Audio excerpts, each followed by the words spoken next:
Greetings, Phillies fans, and welcome back to the Fighting Final here on the It's a Wrap Sports Network with your boy Manny B on the call. And yes, we do. We have a series win, 3-1 in extra innings. The Phillies, and this game goes against everything that's been happening lately to this team. Is we got some clutch hitting. Jordan Romano pitched a flawless 10th. And Aaron Nola, it didn't look like it was 80 degrees at Wrigley tonight. Pitched himself a gem, 7 innings of one-run ball. Johan Rojas does not know how to bunt, and again, strengthens my case of why he's here. But in all, the Phillies get the win, and they fulfill my prophecy or my projection or my wish, I guess, to come out of this thing with at least a series win, because they couldn't come home, treading water with being swept by the Mets and then losing 2 out of 3 to the Cubs. And they didn't. And they pulled themselves up. And you got to give them credit. Their fifth, count them, 5 series wins so far for the Fightins in 2025.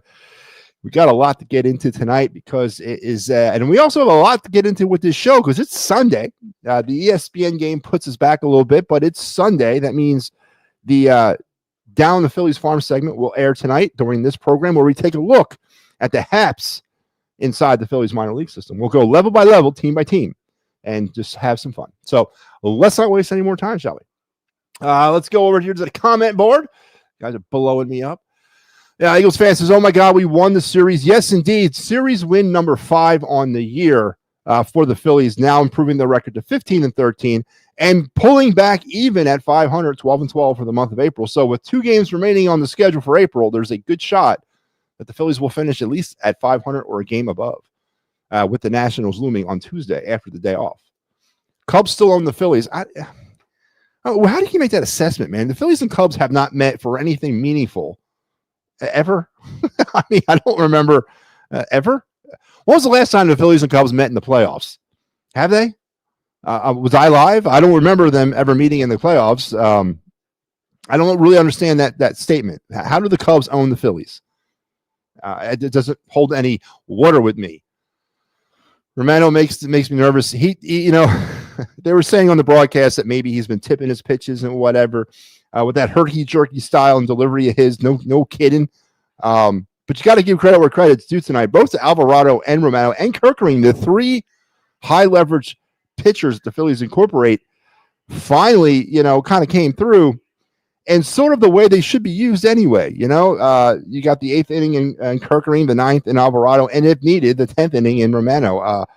So hats off to Rob Thompson for properly exercising and using his bullpen with no rolls tonight. Thank God Joe Ross didn't step out there in the 10th inning, because I remember thinking to myself as we were heading into the commercial break, because they didn't mention who was warming, but you knew it had to be Romano, right? Or was there a chance that he would pivot away from him and go to Ross? I'm glad he didn't, because we brought Romano here for these types of situations. Now, whether or not he cannot navigate through those, like I said on Wednesday, he's here for these situations. That's why he's here. And tonight, finally, it paid off. So I wasn't really that mad or upset to see him out there in the 10th inning. Thank God we got that second run in the top of the 10th to give us that little cushion there. Maybe that made me feel a little bit better, regardless of who they threw out there. But Romano was brought here for these situations, and up to this point, it hasn't worked out consistently at all. But you got to keep going to him, and that's, again, I got to tip my cap to Rob Thompson here. That's what a manager has to do until you reach a point, which I thought, honestly, my point was on Wednesday against the Mets with this guy. But hey, we're going to go through him one more time. You reach a point and you move on. But tonight, it worked, and it worked well. Romano pitched a great 10th inning. A great series win, absolutely. Their 5th of the season. We win the series 2-1. What's up, Matty B? 9-2 for you, the post game. Yes, 9-2. Adam C's keeping track at home. I am running away with this thing early on. 9-2. 11 games hosted, and I am 9-2 in that record. But nobody else is even close to like the amount of games hosted. I don't know how this number gets so out of control. How am I like so far ahead in games versus than everybody else? But it'll balance itself out as the season progresses. But I'll take the early lead, because sometimes I need to. Maybe I have a London series coming up, and I'm going to need to coast to the end of the season at a 500 clip. So I'll take the early lead right now. And then Joe says Noah looked okay. Joe, Noah looked better than okay to me. Listen, his velocity is not. There's something wrong, right? We know that he's not able to get it up in the mid to upper 90s anymore for some odd reason. Is it age? Is it arm deterioration? Is it a combination of both? But what Noah did tonight was he used his other stuff, and his other stuff to me wasn't that nasty. Like his breaking stuff had break, his curveball had curve. To me, it was a little too up, but it was effective on this night, and that's what he's going to have to figure out. And I believe Steve has mentioned this many times on this program about that. Noah needs to stop thinking he can overpower pitchers or overpower hitters because maybe he can't anymore. Maybe that ship has sailed, but he has other pitches in his arsenal that he needs to figure out how to work into the game and how to use effectively. And if you keep batters off balance all game long with breaking stuff, and then you mix in a 91, 92 mile an hour fastball, it will work for you. So kudos to Nola doing what he had to do. I think he looked better than okay based on what we've seen of him up to this point this season. I thought this was obviously his best start, his most consistent start. He does not factor in the win. He's still 0-5, but seven innings, 3 hits, a run. It was earned, 1 walk, 6 strikeouts, and 99 pitches through those 7 innings.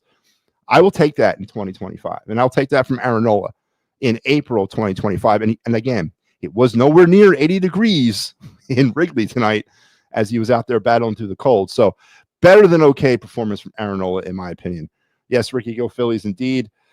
Good win they needed. Yep, they did. And let's hope that we can kind of use this moving forward to the rest of this month. You got the Nationals coming in, then you got the D-backs behind them, and then I believe it's the American League, then it's the Rays and Guardians. So you got a day off, which sucks. I would rather kind of ride this into another game tomorrow, but you can't tell you when you're not going to have games. But it is a very good win, and it's a win that could start something here. I thought yesterday's win was really, really good.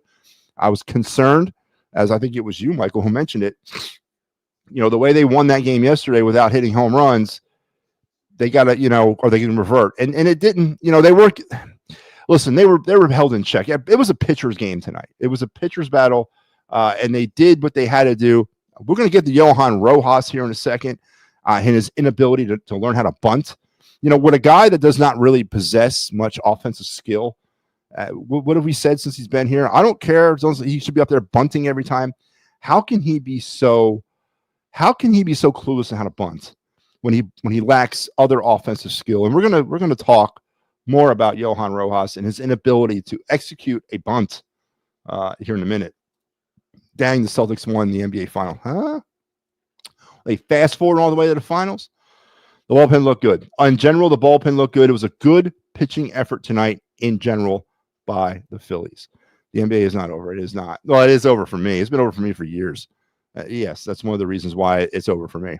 Ricky is watching. I know you are, Ricky, and I do appreciate it. And that goes to everybody else out there watching. Please give us a like, a share, a subscribe on all of our social media platforms. Include, and most importantly, the YouTube and the Facebook. We could really, really use your support as we grow this thing from the ground up. I'm curious just why Rojas bunting with first and third. This is one of my many reasons Robbie has no. I disagree with that. I 100% disagree. I think it was the perfect situation to bunt there. Now, Rojas should be able to lay down a better bunt than what he did. That's the problem. That's the issue. It's not the scenario, the situation. I thought it was where runs were at a premium.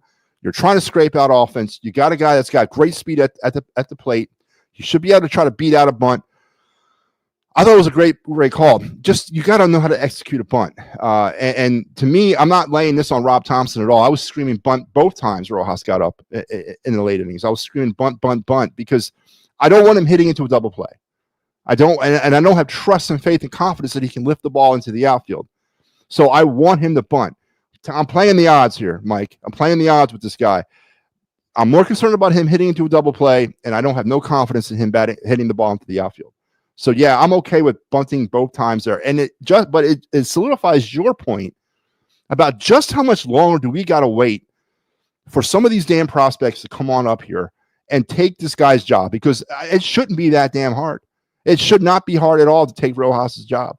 He's not the elite defender I thought he was. He's very average at times as a defender. Tonight, kind of not a bonehead play out there in the outfield, but a play that kind of should have been made.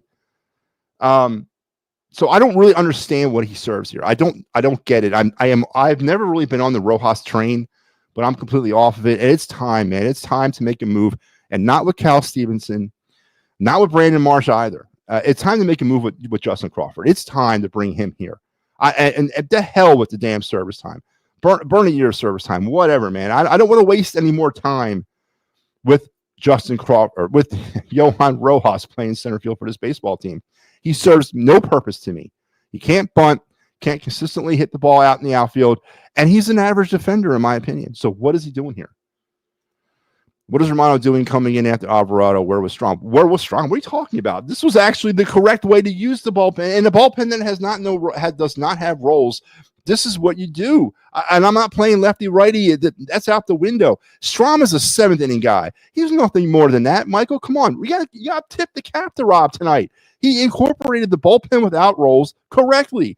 Kirkering, Alvarado, and Romano, and maybe not that order, but that's the three guys at the end of the game you want. Matt Strom is not an end-of-the-game kind of pitcher, man. He's a seventh-inning guy. He's got seventh innings stapled all over him. So I got to give credit to where credit's due tonight to Rob Thompson. He used the bullpen correctly, and I'm down with it, man, 100%. He had his three power pitchers going back-to-back in the late innings. I'm 100% okay with that.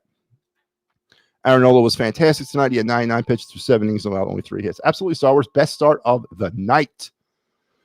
Strom was unavailable. I don't care if he was or if he wasn't. He should not have been used in those late inning situations. He's not that guy, man. Jose is 3-0. Oh, I guess it says about not being involved or available tonight. That was a good throw by Casty. Yes. Yeah. Yeah. Are you talking? What are you talking about? The throw that the double play throw that he bounced the ball over to Harper? It was a good catch by Casty there. Can you call my name out? Ricky Deal. Ricky Deal. I say it again, Ricky Deal. Is that how I say your last name? Deal? Good night for Nola and bullpen. Big series win. Big Al, 100%. 5th series win of the year for the Phillies. They are now 2 games over 500. Back to 500 for the month of April. Day off tomorrow, and then we come home for the Nationals and the D-backs. Finish out April, start May. Perhaps as the weather begins to turn, this also will start turning. But you got to give correct. You got to give props for props are due. Jeff Stone was fast as lightning, couldn't hit, but could bunt and drag bunt. Bringing Jeff Stone to teach Rojas how to bunt and drag bunt. I don't know, man. This is not. All right, I tell you what, we can do that once we send him down to AAA. Do we really got to be teaching Major League Baseball players how to bunt? Have they not figured that out along the way yet? If you got to spend extra time teaching Johan Rojas how to bunt, it needs to be done in Lehigh Valley, not in Philadelphia or Reading or Jersey Shore or Clearwater. It needs to be done in places like there, not in Philadelphia. We're beyond the teaching points of how to bunt at the Major League level. And if that's the case, and if we really need to pull him aside and say, Johan, this is how you bunt, then what is going on in the minor leagues? Maybe that's the reason why we don't have any prospects here yet, because nobody's doing their job down there, because that is ridiculous that I got to take time out of my day as your hitting coach and teach you how to bunt in the major leagues. We could teach you, but you're going up the blue route to learn that. And you're not bringing Brandon Marsh back down here with you. It's time for Justin friggin' Crawford to make his debut as a Philly. Justin Crawford, just so you know, through where was it? I just had it. Through 23 games, 99 at-bats, has scored 11 runs, 30 hits, 6 doubles, 2 triples, no homers, 9 RBIs, 9 walks, 21 strikeouts, 8 stolen bases, was caught stealing 3 times, is batting .303 with a .358 OBP, a .404 slugging percentage, and a .762 OPS. You're telling me those numbers are better than what Johan Rojas is doing for us right now? That's a better slash line than Johan Rojas. It's time. It is so time to bring this kid up. It's time to take the Nestea plunge and bring this kid up and see what he can do. I am so sick and tired of the retread center field options. It's not Rojas. It's not Marsh. It's not friggin' Cal Stevenson. It's Justin Crawford. The future is here. Just embrace it. Let the boy play. Bring him up. I will go to Allentown and get him. If it's a logistical issue, I will get him here to Philadelphia. He'll be here by the time you guys get back from Chicago, and we can get this thing going. I'll then slide Rojas back up the Blue Route, and we'll drop him off. I volunteer my services, man. Enough is enough. Bring Justin Crawford up. The hell with the service time nonsense. I don't care anymore. I'm tired of giving away at bats. I'm tired of giving away games. I'm tired of having a revolving door in center field. It is time to bring your number one draft pick from 2022 to the major leagues. Can I be more specific than this? I share it out. Thank you very much, Adam. I definitely do appreciate it. Love Trey Turner coming through. Trey Turner came big time through in the clutch, and I was sweating it, man. You know, the Phillies were working around in that 10th inning with a pitcher that was nowhere near the strike zone. They were actually having very productive at-bats with Merriweather. He was all over the damn place. He ended up walking 3 for the inning. And honestly, loaded the bases twice. The fact that they only got 2 runs out of that inning did scare me a little bit. It scared me a lot a bit, right? That they only got 2 runs after how inconsistent that pitcher was, but at least they got the second run. And that was because of Turner. So I agree. He did come up clutch. Rojas needs to learn these fundamentals. Right. But do we teach him here, Al? Do you teach him at this level? Right? Or do we teach it in the minor leagues where he's supposed to be learning how to play baseball? Right. I don't understand the love affair for Johan Rojas. I don't understand the love affair for Cal Stevenson, Brandon Marsh, but the hatred towards Justin Crawford. Am I saying he could probably use another year down in AAA and another year towards service time? Yeah, of course. In a perfect world. But the window is a closing. Why the hell not? Based on the numbers I just read to you, could Justin Crawford do no worse than what Johan Rojas is doing? Could it be any worse? I don't think it could. Can I post more live on Facebook? I post live. We post every show live on Facebook, Ricky. Every single show we do is live on Facebook. Yeah, this team can't hit home runs. That's a new one. But it's okay. You know, we're finding ways to win, and I'm okay with that. Absolutely okay with that. Castellanos came within 2 feet of a big one in the 9th inning there. I'm okay with that, man. I am absolutely okay with him not hitting home runs. I want them to win games like this. I want these types of wins. I want them to learn how to win like this, because that's the final piece of the puzzle. If they can actually figure out how to be productive in later innings, have innings like they did in the 10th, work counts like they did in the 10th, that's the recipe of winning a World Series. It doesn't necessarily come on the bat of a 3-run homer in the bottom of the 9th. It comes on, forcing that relief pitcher into a 30-pitch inning, getting the bases loaded through walks, ground out, singles, sacrifices, whatever, and then blowing it open with a friggin' RBI 2-run single to give you a 2-run cushion in the 9th inning or a 2-run cushion in the 10th inning. That's how World Series are won. We don't always have to hit home runs. You're preaching to the choir, boys. You all know that deal. Fly, Eagles, fly, I guess. In the 7th. Yes, in the 7th. They figured out Romano was tipping pitches. Yeah, that's what they said during the broadcast. And because of that herky-jerky delivery style of his, I can see why they feel like he's tipping pitches, I guess. Yeah, I don't know. But that's what they did say that.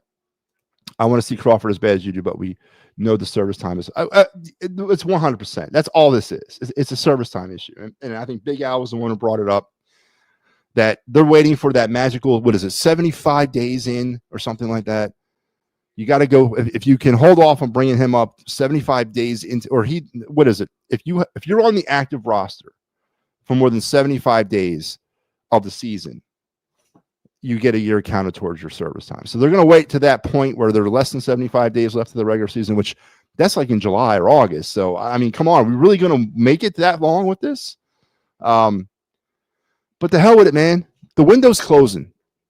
And if you want to take advantage of a player that I think is the future, you want to get the future going, do it, man. The hell with it. I don't care.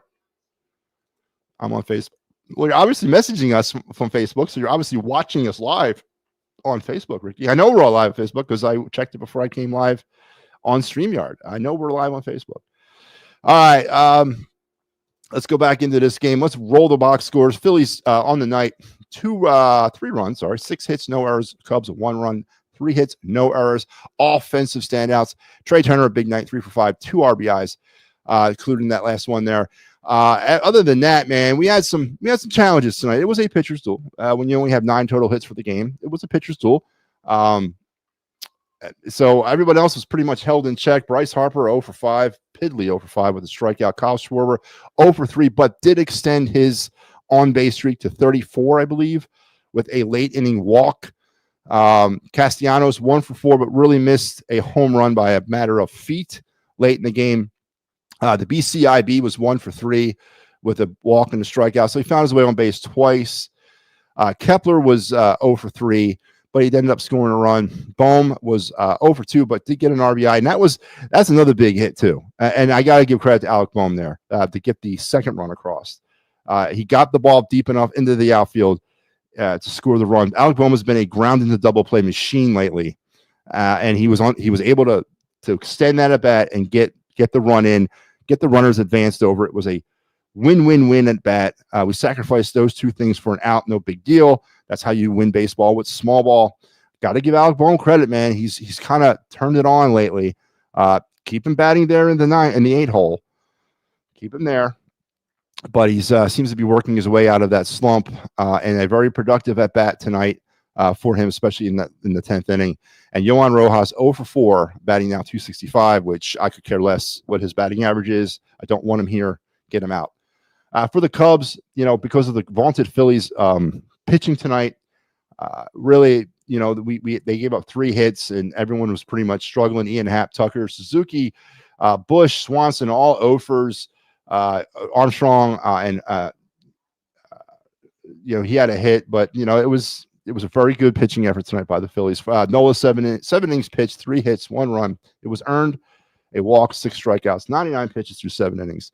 Kirkering, Alvarado, who gets the win, and Romano, who gets the save, his second, all also pitched for the Phillies. For the Cubs, it was Telan, 7 innings, 5 hits, a run, 2 strikeouts, 88 pitches through those 7 innings. Hodge, Presley, Merriweather, who kind of really, if you want to sort of pin the blame on anybody in this game, it might be Merriweather, as he just was all over the place. 3 walks. He had a half inning of work and had a 23 pitch count. And there you go. And that's how the Phillies end up winning. Scoring summary: Crow Armstrong would get the Cubs going early in this game in the second, doubling in Hormert and making it 1-0. Turner would single to left, scoring Stott at 1-1 in the third. Phillies would tie it up, and then Bohm with the sac fly in the 10th, scoring Nick Castellanos, and then Turner would reach on the infield single that would give the Phillies that important, crucial second run, or that third run, second run of the inning, to give them the 3-1 lead, and they would coast on to victory into the bottom of the 10th. 3-1 Phillies. Phillies on the night left 7 runners on base. They were 2 for 7 with runners in scoring position. Turner was caught stealing. They did not have a successful stolen base attempt, and Rojas grounded into a double play. So for the Cubs, 1 for 5 with runners in scoring position. They left 3 on base, and again, they did not have any attempt or caught stealing with stolen bases. So there you go, man. There you go. Phillies win 3-1. Huge win tonight as they take the series, get themselves back to 500 for the month, 2 games over 500 on the season, and day off tomorrow, and then the Nationals are the next in town. Love the small ball, Joe. I do too, and now that we're in a situation, right? Yesterday, even though they scored 10 runs, and today, do you think the majority of Phillies fans like that type of baseball, or do they want to see home runs? I think that's a legitimate question, because I've heard a lot of people. I've kind of heard 2 sides of the story. I've heard we're a lineup that's built to hit home runs. I want to see home runs, but I think there's more of those fans out there than I thought, and I think there's less fans out there that want to see Phillies win these types of games with death by 1,000 paper cuts, small ball contact hitting, station to station base running, that kind of thing. Laying down a bunt right, I think there's less Phillies fans out there that want to see that type of play, and there's more out there that want to see the home runs. And I'm wondering, especially at the bank, the energy late in the game, is it sending the wrong signals to the batters? Are we trying to will our batters to hit home runs? Are we trying to put them in a position where they think that that's exactly what they should do? And again, I'm not blaming the fans for the fact that we're not able to hit with runners in scoring position and all that. But I wonder what the energy that we're sending this team, especially late in games at home, when Harper's up and Schwarber's up and all those guys, does that confusing the batters a little bit? Again, I'm giving I think the fans a little too much credit here than I should be, but I've been talking and asking people this, and it's kind of split. They want to see home runs. They think that Harper, Castellanos, those guys are here to hit home runs. They're not here to hit small ball. They're not here to hit or bunt or hit singles or hit sac flies. No, they're here to hit the ball out of the park. So I'm wondering where Phillies fans really come out on this. Justin Crawford, the Phillies' highly touted prospect, is projected to make his major league debut in 2026. However, the Phillies call him up to the major leagues at any point during 2025 season. It will negatively impact his service time, potentially delaying his free agency. Well, yeah, I mean, it will push it all year ahead. It can't be, man. I hear you what the people are saying, but I don't want that. I need to see him today. LOL. I love small ball, hit and run. Me too, Michael. We're the best team in baseball. I want to see small ball rather than home runs. I do too, Joe, because I think you win World Series with small ball. I think that, and what I mean by that, I think you put yourself, if you're a small ball type team and you know how to win in those tight situations, and you get into a game in October, and we see it all the time in October, where it's running on first and second with one out in the ninth inning and you're down by a run. And you're not necessarily, your brain doesn't go right to the home run aspect of it all. Now it goes to, okay, now here's the situation. I need to get the ball over the second baseman. I need to pull the ball in order to get a run in and potentially get that runner on first onto third to be the game-winning run. I do think that it's mental gymnastics, so to speak, for this team if they have to win games like this. And it will benefit them in October when a lot of times you have to win games like this. So I think you got to look at that holistically. I really do. Ricky wants to see home runs. The new generation of fans only know home runs and not small situational hitting or hit and runs. Yeah, and that's a good point. And that's my point. That's my point entirely, is that they don't understand there's a whole like science to play in this game. There's a whole game inside the game going on out there. Raising up pitch counts, taking what they give you, working walks, moving runners from base to base, setting yourself up to a position to get one run here. You score one run again an inning, you get 9 runs a game. But you're right. Everyone's out there trying for that goddamn friggin' that 3-run homer at the bottom of the ninth. Painter and his info, he's going to running this week. Yeah, I actually was surprised they gave him a 3rd start in Clearwater. I really thought they were going to move him on after that 2nd start. But yeah, he's on his way to Reading. He'll probably be in Reading for about 3 starts, and then on the Lehigh Valley for about 3 more too. So good to see him progressing well up the ladder. All right, so Phillies win 3-1. As I said, they are now 15-13 on the season. I am now 9-2 as your host of the Fightins Final, which nobody else can say that. Your leadoff tracker for the season so far, Stott led off tonight. He has now led off 12 times this year. He's taking the lead over Schwarber's 9 and Turner's 6. I wonder if Stott is your new leadoff guy. Don't know how I feel about that. And the Phillies will return home on Tuesday to face the Nationals in a 3-game series at Citizen Bank Park, a little mini 6-game homestand, as they'll welcome in the Nationals and the Diamondbacks next week. All right, let's go to some around the bases here. Around the bases.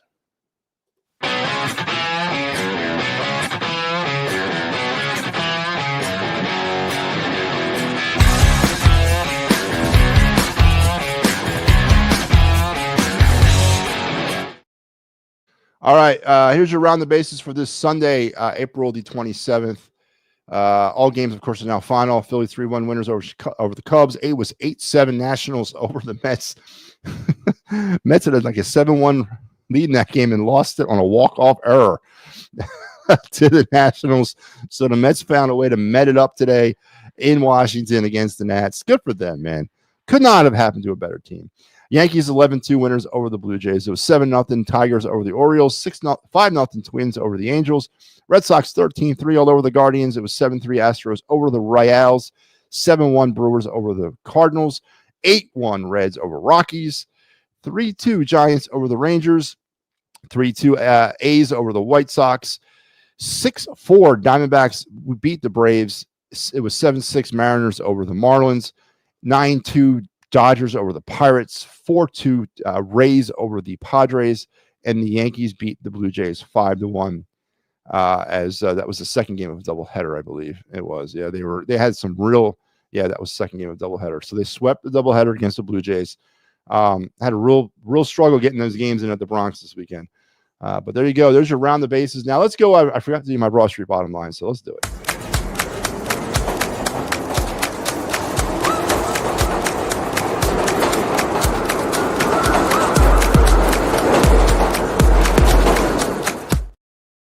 All right. My Broad Street bottom line tonight in this game. Let me get this out of here. Broad Street bottom line tonight is simply put, when Alec Bohm leads off the 8th inning with a walk, and by the way, he shouldn't have. That was a strike that they called the ball. So you gotta give that there. Alec Bohm never should have led that 8th inning off with a walk, but he did. And then you get an opportunity with Johan Rojas at the plate to try to bunt him over in order to move the runner up to second. Not only does he fail on the first attempt to bunt, but he fails again on that second attempt. He fouled off the first time, then he weakly grounds out to the pitcher or to the catcher. And just a terrible attempt at bunting and trying to play small ball from Johan Rojas. And yes, Rob Thompson, they talked about it on the telecast. You guys have brought it up a lot here about you're going to pull him down in the tunnel there of the clubhouse and teach him how to properly square up. I don't really know what you want from Kevin Long in that situation. I mean, I would be dumbfounded. You don't know how to bunt? Then you sit him, right? Maybe that's the thing they should have done, was benched him at that point. I don't know. But then he has another opportunity in the 10th inning to get to lay down the sack bunt and is unsuccessful, and it cost the Phillies an out. JT was thrown out with the bases loaded. They tried to run. It wasn't a squeeze. I don't know what that was. And a lot of people were kind of on JT a little bit on that play. Listen, man, I don't blame JT at all. That's what you're taught to do. Just go. And it's got to be a better bunt, man. It's got to be a better bunt. And the fact that you can't lay down a bunt properly, is there a reason why you're playing in Major League Baseball? It's like me as a pitcher not being able to throw a fastball. What am I doing at the Major Leagues when I can't throw a fastball? It's a fundamental tool that every ball player needs to know how to do. Pitchers knew how to do it back in the day. As a matter of fact, they were experts at it. Why can't Johan Rojas learn how to bunt? As a matter of fact, he doesn't have power, and he very inconsistent contact. You should be a bunting machine. But simply put, you can't have that at this level. You can't have that at any part of the season. Granted, it's April. Maybe you can kind of live through that in April. But what happens? This game was in October. This was a game in October, and we just needed one run. And Johan Rojas failed to move a runner into scoring position, and then he also failed on a squeeze attempt. So you can't have that at this level. And it's a travesty to this baseball team that we have to watch this buffoonery from our center fielder day after day, night after night. Nothing personal against Johan Rojas. I'm sure he's a hell of a guy. He's just not ready to be a starting center fielder in the major leagues. He's not. And okay, if you don't want to pull up Crawford, then go down to Double-A and pull somebody up. Because I don't want to see Cal Stevenson here, and I certainly don't want to see Brandon Marsh. We have a problem at center field in this organization right now. We have one Major League ready. Apparently, we don't have any Major League ready prospects in center field because they're not moving on Crawford. And if it's service time, it's still not being ready. Again, it's time, man. It's time to stop messing around with this and let's make a move, because it's embarrassing, man. It's embarrassing. It's embarrassing to the city to watch this guy friggin' play. So my Broad Street bottom line is you can't have that type of stuff from your leadoff, from anybody in your lineup who cannot friggin' move runners over. I'm sorry. You just can't have it. Pete Rose said when he led off, he worked the pitcher, so the number 2 outs see pitchers. Yeah, absolutely, and that's how you. Yeah, I agree. Sada's the coolest bat. Whatever, man. Who cares? They're skipping Sanchez to start. Okay, skipping Sanchez to start, probably because of the day off. Was it the same lineup tonight as last night? I did not check. I think it was actually. I think the Phillies have actually fixed that. I'll go back and check that later. But no, I have not. I didn't check that. Yes. When is the next live on Facebook? Every show is live on Facebook. So our next show will be my show tomorrow night, right? The final word with Matty B. So tomorrow at 10 will be the next show. Crazy. Pencil bat. Yeah, who cares? Just get a piece of wood and get up there and swing a bat. When I was a kid, we shared the same bat. The whole team shared the same bat. Louisville Slugger or Rawlings bat. Pencils and pink and yellow and all this other crapola. Just grab a damn bat and swing. Where's a Dougal to place? Oh man, you know what? I'm even at that point, Michael. I would take Herrera right now over Johan Rojas. I would take Herrera and Roman Quinn over Marsh and Rojas. That's where I'm at with this thing right now. That's how frustrated I am with the Philly center field situation. And that's how frustrated I am with your GM or your vice president of baseball, president of baseball, whatever he is, Dombrowski, that did not do anything to improve center field in the offseason, except give us this opportunity about 2 months from now to see Justin Crawford. I mean, come on, man. Whew, it was the same lineup as yesterday. So they might be doing I'm going to go back and check that. I kind of lost track of that. I was keeping track of that for a while about they'd only ran the same lineup out there for 3 straight games. Then I went on vacation. So I'm slowly working my way back in the groove, boys. Give me a minute on that. Roman Quinn was worse than Rojas, but not much of the fun. Hey, I would take Roman Quinn and Odubel Herrera right now over the platoon situation we have. That is where I'm at, Al. I can't watch it anymore. I'm sorry. I just can't. This is the darkest period of center field I can remember as a Phillies fan. I've never seen center field this inept. And to going back into the Odubel Herrera Roman Quinn era, don't forget, they've kind of overlapped each other. But this has been the most dreadful center field period of history in Phillies baseball for me. We are a long way removed from Gary Maddox and Lenny Dykstra. Long way removed from that. And I honestly can't believe it's gotten so bad. And how can it be so bad? How can this have not been fixed over the last 10 years? Just don't understand it. I know Mickey Moniak was supposed to be out there at one point and all, but boy, oh boy, man, I ain't never seen it like this before. So, all right, folks, let's get back on track tonight because it is Sunday. And that means, yes, it is time to take our walk through the Phillies minor leagues on the Down the Phillies Farm segment. This portion of the show tonight is brought to you by P&M in the AM. Yes, the countdown is on. Sunday morning at 9 a.m. The P&M in the AM program will return to the air and make its debut here on the It's a Wrap Sports Network. Pat Bernard, Mike Lauro, and Big Al producing. Your Sunday mornings will never be the same. So make sure you got your notifications turned on. You got your calendars updated because they're going to come at you hot and heavy on Sunday morning at 9 a.m. on May 4th. That's right.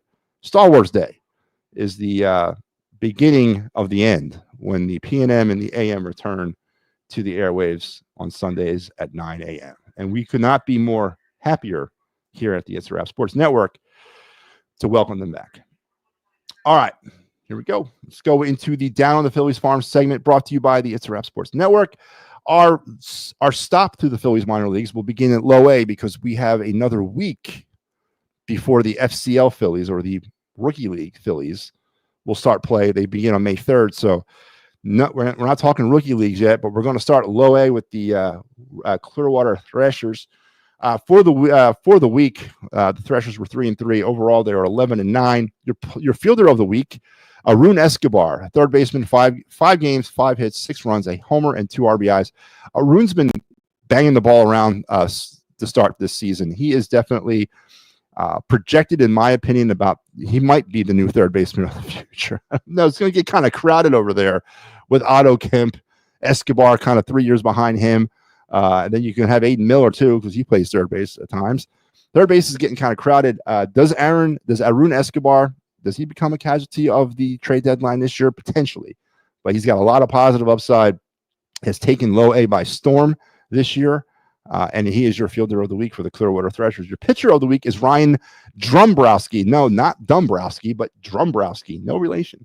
2 games, a win, 6.1 innings pitched, 3 hits, 1 earned run, 6 strikeouts, no walks, and a illustrious 1.42 ERA. And yes, that is a University of Pennsylvania baseball hat he is wearing.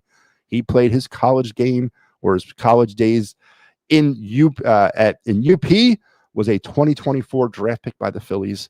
And he is having a good start to his season down there in Low A.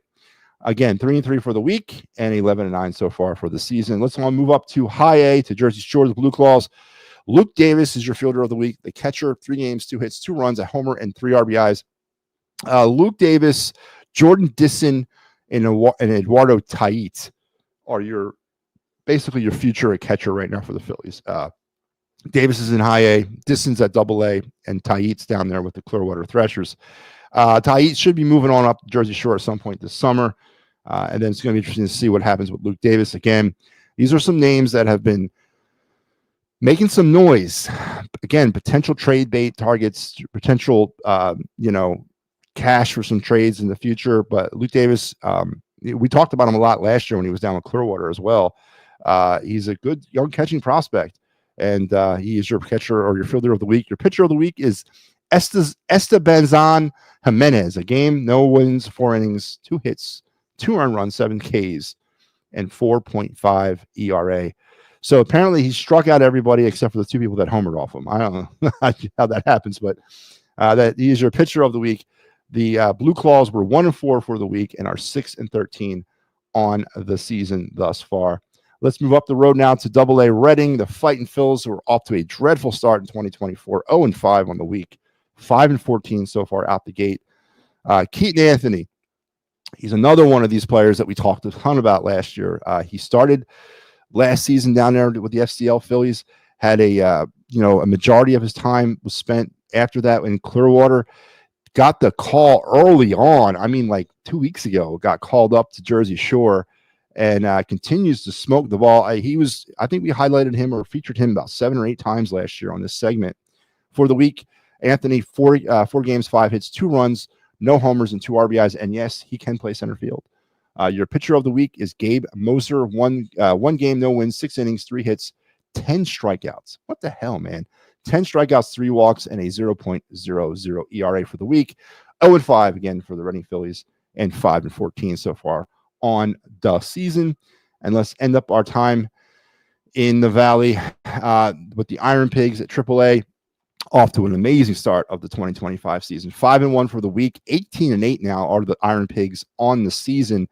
I made a comment yesterday on this show by saying maybe the reason why the Phillies aren't calling any prospects up is because we're trying to corner the market down there in AAA. Maybe we're trying to become a dynasty in the International League. And the Iron Pigs are definitely off to a hell of a start. And if you're looking for a cheaper option, and what I mean by cheaper, I don't mean quality of baseball or quality of event, because baseball in Allentown is amazing. If you go to the Iron Pig Stadium, it's very cool, very old school, very brick. It's very awesome. It's not a bad seat in the house. And it's very manageable on your wallet. That's what I mean by cheap. It's very manageable on your wallet, especially if you have kids.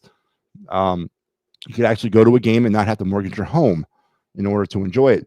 Take the hour 15-minute ride up 76. Get off on what's the exit there by the theme park up there? Six Flags. Get off on that exit on the 22. Take it about 15 minutes into Allentown and head over to the Pig Stadium and check out some good baseball, man. And they're off to a hell of a start in 2025. Cade Fergus is your fielder of the week. He is a center fielder. 3 games, 5 hits, 3 runs, 2 homers, and 5 RBIs. And your pitcher of the week, again, for the second straight week that we featured it. We didn't do one last week because I was on vacation, but we did the segment right before I left. And Alan Ringel was your pitcher of the week. So he basically is going back-to-back, 2 games and win, 10 innings pitched, 11 hits, 6 earned runs, 12 strikeouts, 4 walks, and a 3.40 ERA. But that's good enough for Alan Ringel to earn your pitcher of the week. Once again, for the Lehigh Valley Iron Pigs. So there you have it. Your trip around the Phillies minor league system down the Phillies farm. And that segment was brought to you by The Final Word with Matty B. Yes, every Sunday through Thursday at 10 p.m. I will be your final word in your Philadelphia sports day. Not doing it tonight because I'm obviously doing this, but I'll be back tomorrow night, and we'll be talking nothing but Birds, Draft, and Phillies. So make sure you're tuned in tomorrow at 10 and every Sunday through Thursday at 10 p.m. for the Final Word with Matty B. And then once you're done watching that show, make sure you check out all the other fine programming like the Attacking Third every Thursday night at 9. And, of course, once again, the return to the airwaves of the P&M and the AM program next Sunday at 9 a.m. The future is now. Just enjoy yourself. Oh, man. Is Robbie wearing an earpiece and being told how to manage and play small ball and use his bullpen correctly? Yeah, he's using an app. He's using AI, Mike. He's using AI to do it for him. Actually, I wouldn't be surprised if he was. Cool. Can Gabriel Racones Jr. play center field? He could. I mean, he's a corner outfielder. Right now, I don't care. I put him in center field. The center field is a whole other thing. You know, you got to have certain athletic skill set to play center field. But yeah, why not? At this point, I don't care. He's a corner outfielder by trade, but as far as I'm concerned, you should be able to play the whole outfield, right? I mean, right? I just look at Gabriel and says he can play all three. There you go. So there you go. Bring him up. Again, there's another option right there, right? So we're looking at, instead of the retreads, and I mean by that by Cal Stevenson and Brandon Marsh, but you got Justin Crawford, you got Gabe Racones Jr., you got Otto Kemp coming in for the infield, you got Mick Abel, who could really help out this bullpen. I mean, what the hell are we doing, man? Are the Phillies operating under some sort of like guidance that they're not allowed to bring minor league players up unless they're retreads and fringers and tweeners? I mean, seriously. You got, Kirkering and you got Rojas, which were the last two players they brought up out of nowhere, and that was in 2022. I've never seen a minor league system so devoid about giving their prospects a chance. It's becoming comical, God damn it. So when Ranger comes back, does Walker go to the bullpen? No, I think Ranger goes to the bullpen. Joe, I think you ride the hot hand with Walker until you can't ride it anymore, and then you put Ranger in as a starter. Absolutely. What about Cade Fergus to play center field now? Yeah, I mean, he's a decent prospect. Reminds me a little bit too much of Johan Rojas. He doesn't, again, another name out there, Cade Fergus, right? Why not? There's options, right? There's options to Phillies. Okay, you don't want to use Crawford. Okay, there you go, Cade Fergus, Rancones. Why are we married to this guy? Does he have pictures of Rob Thompson? I mean, is that what's going on here? But something's got to give, right, guys?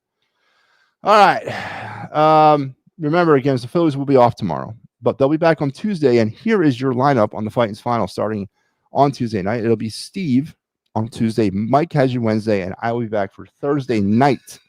Thursday's a night game, folks. It's not a day game. So there's your Fightins Final lineup this weekend or this week as we get ready to host the Nationals, and then after that, the Diamondbacks. So it's been blast, folks. 9-2 as your host. I'm gonna tattoo that on my forehead. And I will be back tomorrow night with the Final Word with Matty B. Again, talking everything's Birds, Draft, and Phillies. Just one thing, a little teaser on the Birds Draft. Come at me with all your Howie is a God crapola tomorrow if you like. That's fine. I'll deal with that. But I want you to ponder one question for me before you get involved in the conversation tomorrow night. How can you evaluate a draft? How can you give A plus to a player that's never ever taken a snap in the NFL? How can you do that? How do we know that these players will elevate themselves to that next level? How can you do that? If you can come up with a smart, intelligent response to that question, join the conversation. And even if you can't, you join the conversation. But I just want to put that out there before we get into tomorrow night, because I don't want to hear it from all you Howie apostles and Eagle homers out there that I'm hating on the draft. But I just want you to ponder, how can you give an A plus ranking to a draft when none of these players have ever played down in the NFL? I'm going to leave it at that. we'll pick up the conversation again tomorrow night on the final word at 10 p.m. So until then, we got some more stuff coming in here.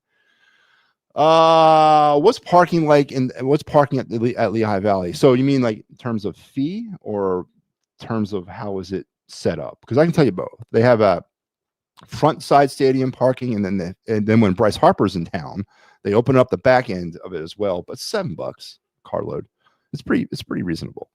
$7 carload. But yeah, I'm telling you, man, I am telling you, bring it on. Go up to Lehigh Valley. It is such fun, and especially the double headers. And then the merch that they sell at the games, the hats, the jerseys, there's so many variations of what the Iron Pigs are rocking. They have a hat that's a piece of Scrapple, going off the pork thing. It's just a really cool experience. I give you my seal of approval for anyone who attend games at Lehigh Valley. Reading's a cool place to go, and why would you not want to go to Jersey Shore in the summer and catch a baseball game up there in Lakewood? There's just so many other options. Financial reasonable options, especially if you have large families, to go to other than the Phillies. Now, by all means, go to Phillies games, but get out there and watch some of these prospects that I talk about and gush over. Go out there and watch them for yourselves. You tell me if they have major league ability. You tell me what their ceiling could be, and it's all within an hour from your house. That's what kills me right now, is that all these teams, with the exception of the Threshers, are within an hour from anyone's house. So get out there and enjoy it, man. Tuesday, can we talk? 100%, Joe. Is that the Phantoms are moving on into the second round against the Hershey Bears? Yeah, it's absolutely. Let's bring up the conversations open to everything, Joe. We can talk some AHL hockey with the new look Phantoms / Flyers. With some of those young prospects getting an opportunity, they had no problem calling them up from their junior teams. Great show, Maddie. Thank you, Adam. Appreciate it. Appreciate everybody for tuning in tonight. Please, again, like, subscribe, share on all of our platforms, especially YouTube and Facebook. Until we talk again, I got to hear from one more person, and I can say goodnight. So good night, everybody, and Harry the K. You know what I need.